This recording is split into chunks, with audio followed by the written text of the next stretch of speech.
Welcome back. You're watching News Centre. Now, Prime Minister Narendra Modi pitched the progress of India's artificial intelligence ecosystem in Paris, where he co-chaired the AI Action Summit alongside French President Macron. Now, Modi is in France for the first leg of his two-nation visit. Addressing the summit, Prime Minister Modi said that nations must pull together their resources and talent and develop open-source artificial intelligence systems that enhance trust and transparency. He said that India was willing to share its experience and expertise to ensure that future of AI belonged to everyone. Governance is not just about managing risks and rivalries. It is also about promoting innovation and deploying it for the global good. So, we must think deeply and discuss openly about innovation and governance. Well, to take this discussion ahead, I'm now joined by Sharad Sharma. He's the co-founder of iSPIRT Foundation. Mr. Sharma, thank you so much for joining us. You're taking out time from Paris for joining us. You were there at the AI Action Summit. You were there when the speech was being read out by the Prime Minister. First question, the previous edition of the summit was called the AI Safety Summit. This time it's called the AI Action Summit. It almost seems like it's a call to arms for a country like India and France to step up their game as far as AI tech is concerned, as far as emerging tech is concerned, especially when you see the big strides that countries such as US and China have made. Is this a call to arms? I won't say it's a call to arms. I think maybe the next summit will be called the AI Impact Summit. Because actually, what we have to really focus on is the good impact that AI can have in people's lives. And that's the direction that we need to go. And of course, as we think of impact, we have to worry about risks. And so that is, both are very important. And India's focus has been on opportunities and enablers. In fact, in the UN AI body, I co-chaired with my Japanese counterpart the opportunities and enablers group or the subcommittee that was there. So that's an area of focus for us. We want AI to lift Indians and to help us move forward faster than would be the case otherwise. Wonderful. Let's draw on what the Prime Minister actually said, and I'll draw on two words that he mentioned a couple of times. One was open source, the other one was cost efficiencies in developing an AI model. Post the DeepSeek disruption, is that the formula to proceed with?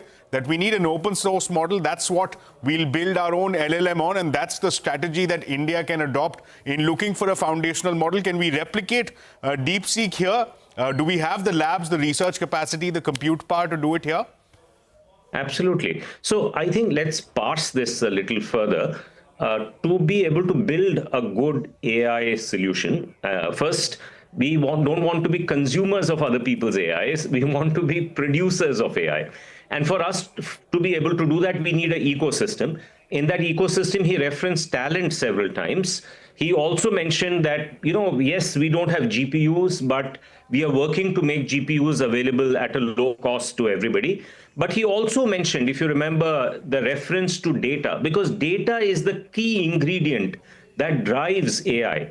And India has continental-sized data. And the question is, how can we share it in a privacy-preserving way? So if you remember in the speech, he pointed out that India is the leader in making that happen. And he referenced a way for doing that, and that is called DEPA, Data Empowerment and Protection Architecture. That was also mentioned. Now, what we are doing in India is to use public technology like DEPA with smart regulation to create what we call as techno-legal regulation. Techno-legal regulation was also mentioned in the speech several times.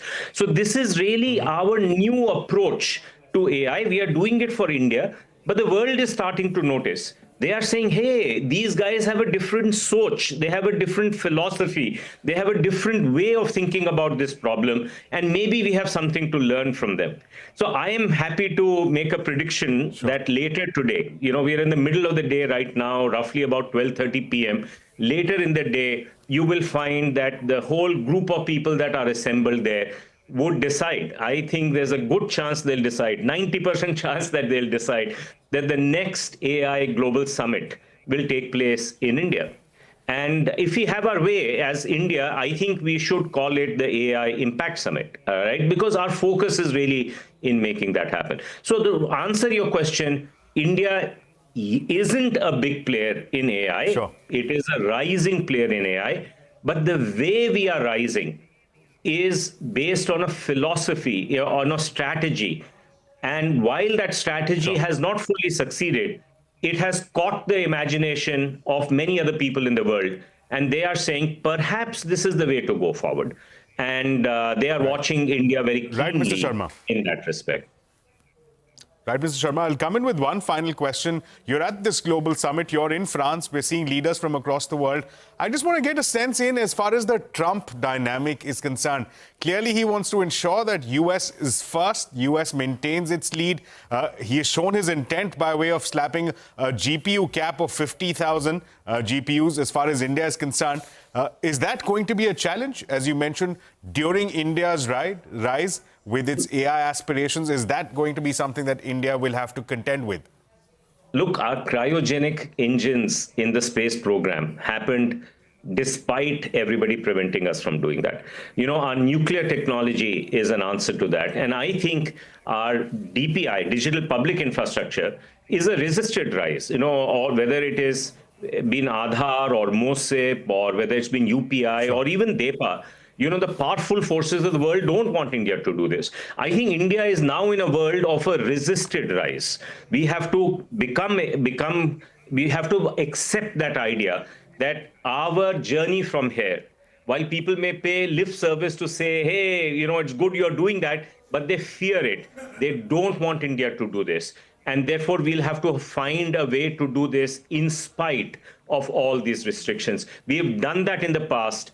And I'm very, very confident that we'll do it again. It actually galvanizes people in India to do the best possible. Sure. It is not going to slow us down. Right. It'll help us move forward with clearer ambition and clearer thinking and clearer strategy. Right, Mr. Sharma, thank you so much for taking our time, for joining us from all the way in Paris and giving us that insight as far as the road ahead in 2025 is concerned for India. But that's all the time that we have. It's a wrap on this edition of News Center. For more news and updates, continue right here. Keep watching CNBC TV 18.